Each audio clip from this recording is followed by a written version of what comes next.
Obviously, it takes a long time to stitch together a series of lies to defend your failing presidency.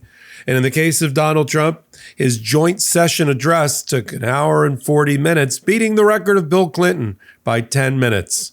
I think talking less and doing more for the American people probably would have done the right thing. I give you an overview of the joint session address on Popok Live. Take a listen.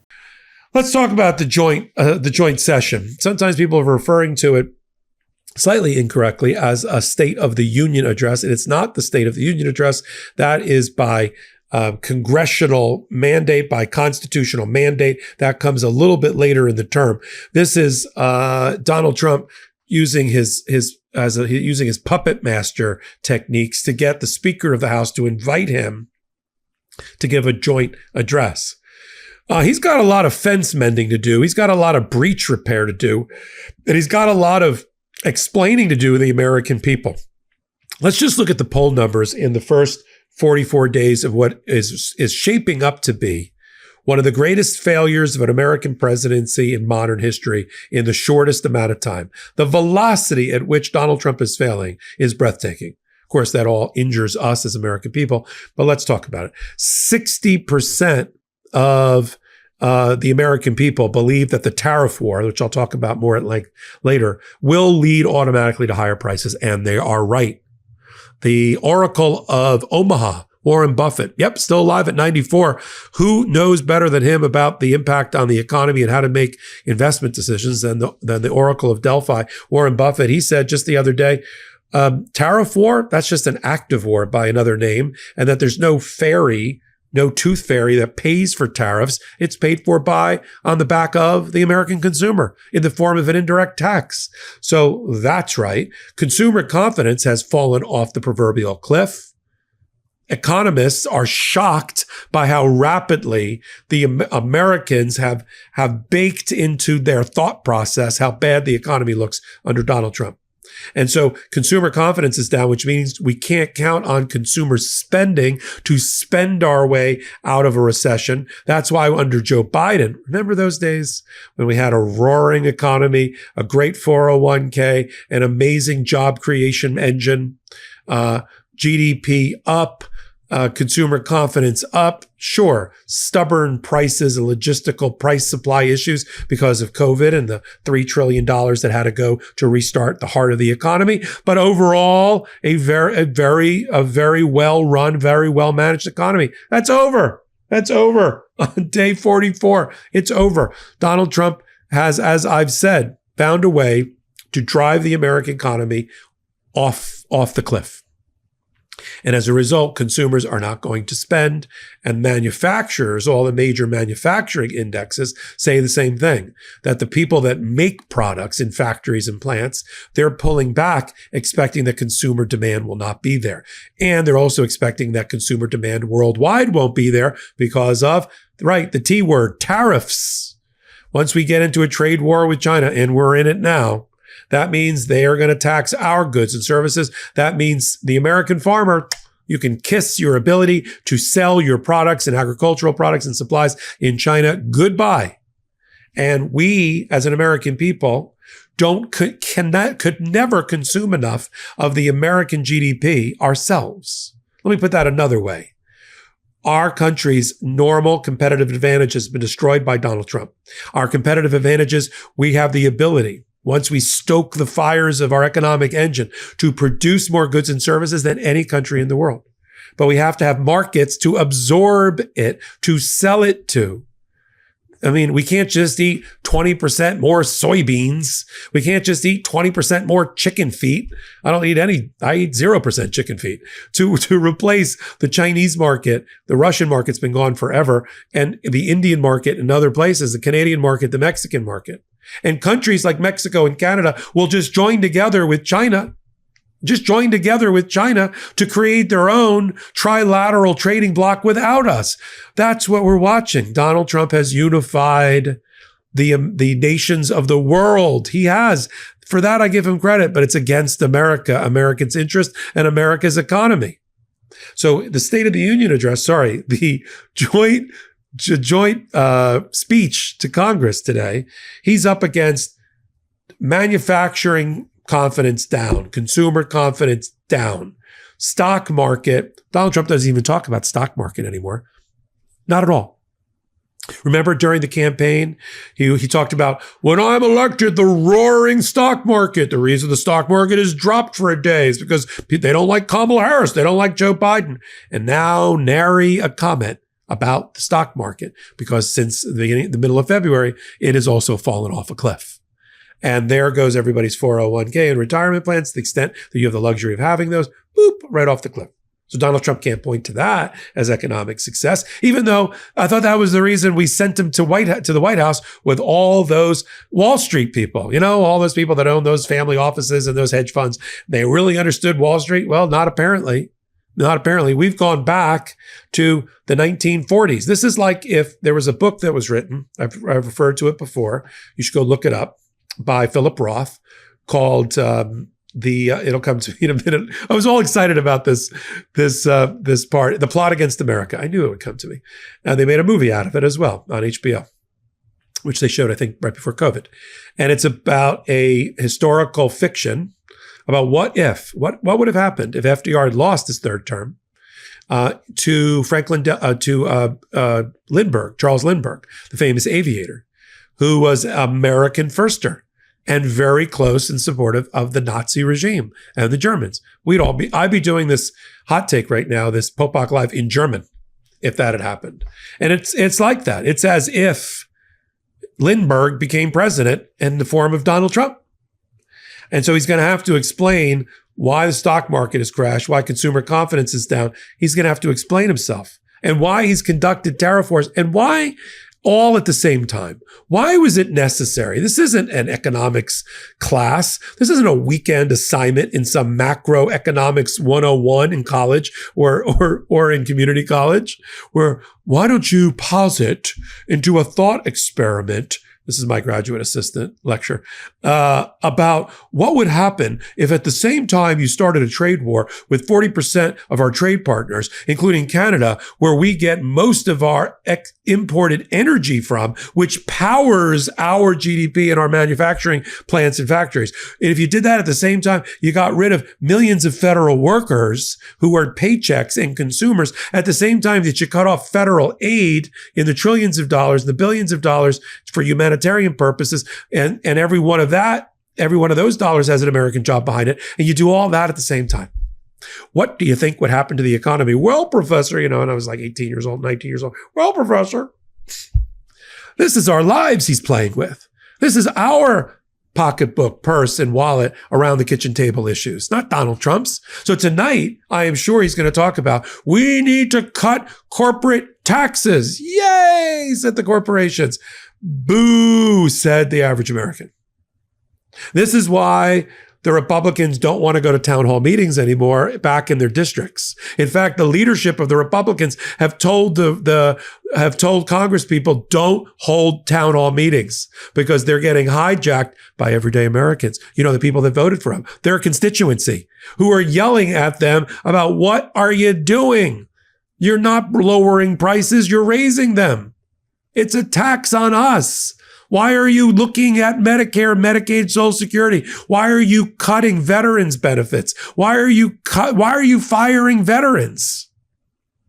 Donald Trump has laid off more veterans than any president in U.S. history already, day 44 of the hostage crisis. So they're cowards running away for their own constituencies. The alternative that was suggested by Republican leadership was, don't do a town hall. Do a telehall, do a virtual hall, do a Zoom meeting, do a Facebook Live, do a Popok Live. Come on here and justify what you're doing to your constituents that elected you and for whom you work, you cowards. So Donald Trump has got to have to deal with that. He's going to have to make this, the tariff pain is real and I feel it. He'll never say anything like that, but he'll try. But we have to bring jobs back to America. We do that through tariffs. No, we don't. We do that through free trade. We do that through globalism. Yeah. We do that through not picking a fight in the minute of a fragile economy with our trading partners and our allies. So he's going to argue for lower taxes. He's going to argue for patience with his domestic policies, as you may not see all of the moving parts, but we do. We're smarter than you, in a patronizing way. It's coming. You wait. He'll have to do some defense of Ukraine and Russia and Israeli policy. You have to be sleeping under a rock to not realize that Donald Trump just did the unthinkable. He brought an ally into the Oval Office and then purposefully ambushed him in order to try to coerce him to signing an advantageous mineral deal and rare earth elements deal for America, and force him to accept whatever terms Donald Trump negotiates with his arch enemy, Putin. Zelensky's arch enemy, Putin. Zelensky's at war. Putin is an imperial dictator. What are we doing currying favor with Putin and cutting the legs and the balls out from under Zelensky after we've given him $65 billion? It's half of the aid. The rest came from the coalition of the willing of Europeans, who are now stepping into the breach and holding emergency meetings in order to support Zelensky. Zelensky, realizing he needs America, is now going to have to go kiss the backside of Donald Trump, sign that mineral deal, and then offered to, under the strong leadership of President Trump, aim for peace. And he's now offered a peace deal to try to get back into the Oval Office. Ridiculous. Diplomacy by embarrassment, diplomacy by shame. I'm shamed. I'm shamed by what I'm watching with this presidency, out of control. And Marco Rubio, the Secretary of State, who used to work in one of my law firms. By the way, we never saw him. It was a no-show, no-work job, if you know what I mean, after he became Speaker of the House in Florida. Marco Rubio, he should resign. The fact that he allowed that, the fact that he supported that with Zelensky, yes, with his tweet, his social media post, proud of President Trump standing up. Standing up to who? How about standing up to Russia? How about standing up to Putin? Not standing up to our allies. That was so a terrible example of the antithesis of diplomacy that I think that Marco Rubio, and I call for his resignation. Yeah, American diplomacy just went back to the Stone Ages under Marco Rubio, which I predicted. Look, I've known Marco Rubio from Florida.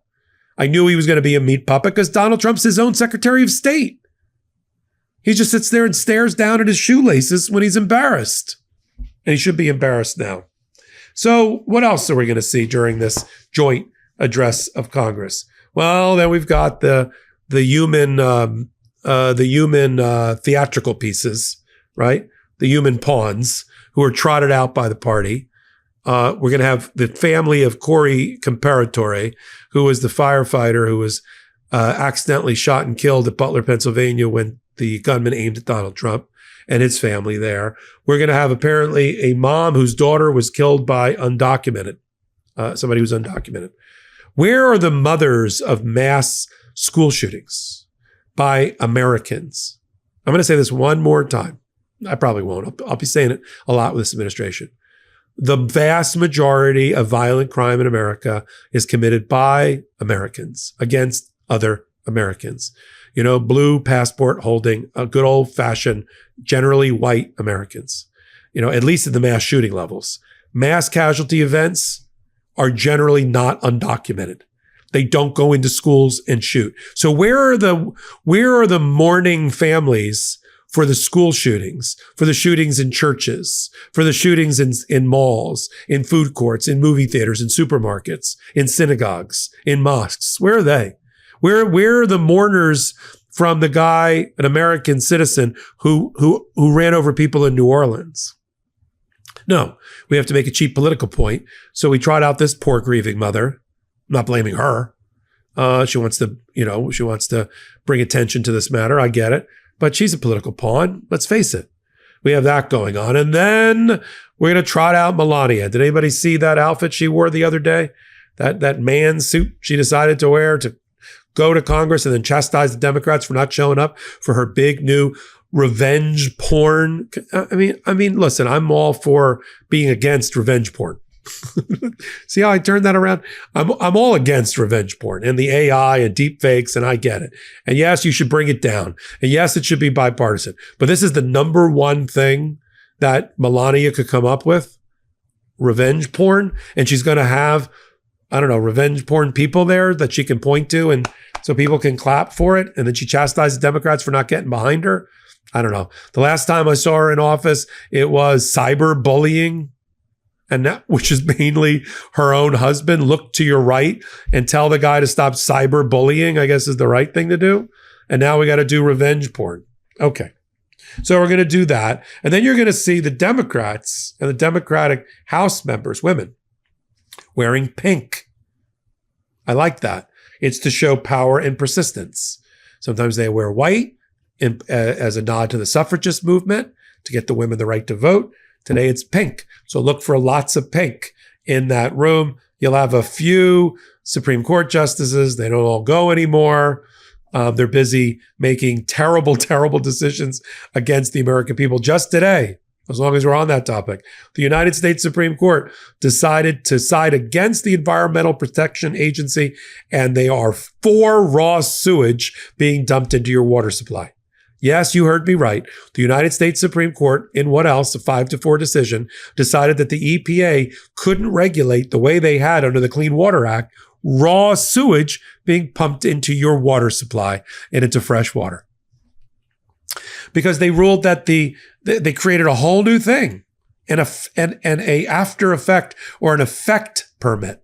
Like you can't look to the effects of the pollution in issuing the permit. Well, how do you stop pollution if you don't look to the effects of it? This is what happens when 9 people get together and 5 of them are fake pseudoscientists and environmentalists that just want to side with the president. So now I got to worry about what's in my glass of water, and so do you. Thank you, United States Supreme Court, for not protecting our water supply. And so we're then going to see at the end a retort, a rebuttal by the Democrats. And I love the choice here by the Democratic leadership. It's going to be Alyssa Slotkin. Alyssa Slotkin is a senator, first-term senator out of Michigan, who won in a state that went Trump. So she countered Trump, counter-programmed Trump.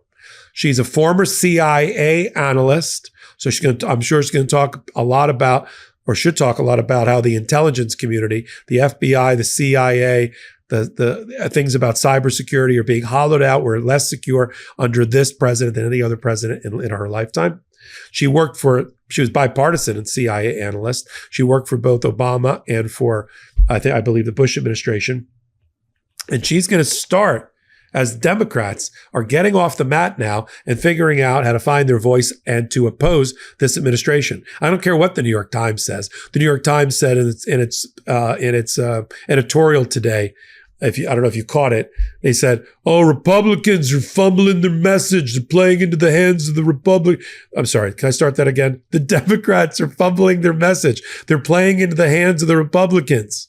They're gonna probably achieve, what they don't want, which is midterm elections going in the favor of the Republicans. I don't buy that for a minute. That is a false narrative that is playing into the hands. That was planted there by Russian trolls, I assure you, masquerading as New York Times opinion writers and editorial writers.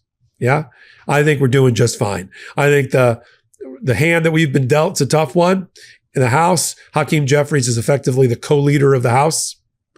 You haven't heard about any new laws being passed in Congress because they're being opposed successfully by the Democrats. You haven't heard about any crazy new investigations against Democrats because the Democrats have stopped it. And they're doing a great job of cross-examining witnesses that can be used in the courts around the country. That's a new podcast every Tuesday night on the Midas Touch Network. Popok Live. Yep, I'm Michael Popok. I sit at the intersection of law and politics. And for about an hour, I give you the top stories, my version of them, my analysis, my commentary. I'm unfiltered. I'm uncensored. I don't pull any punches, and you're here for it. on Popok Live. So until my next reporting on the Midas Touch Network or here on Legal AF, this is Michael Popok. In collaboration with the Midas Touch Network, we just launched the Legal AF YouTube channel. Help us build this pro-democracy channel where I'll be curating the top stories at the intersection of law and politics. Go to YouTube now and free subscribe at Legal AF MTN. That's at Legal AF MTN.